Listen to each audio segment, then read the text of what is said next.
una casa privata alta 2 piani.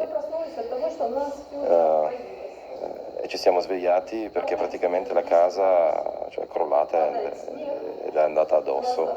Lacrime di dolore e lacrime di gioia sgorgano insieme ora che l'Ucraina è lontana. Una delle pazienti ricoverate a Padova racconta l'inferno di Mariupol.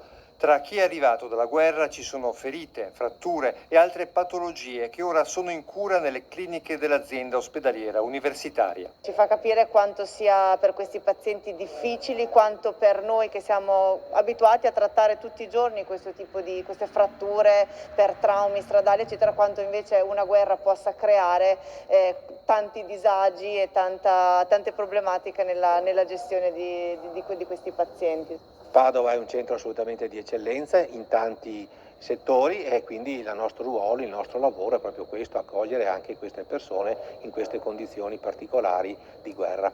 Non solo pazienti, all'ospedale di Padova in arrivo anche chi sta studiando per diventare medico. Sappiate che anche per quanto riguarda gli studenti dell'Ucraina e alcuni docenti, molti stanno arrivando a Padova per poter proseguire il loro studio, per proseguire la loro attività di docenza, e quindi questo va a rinforzare questo rapporto di collaborazione da parte di Padova con la popolazione dell'Ucraina.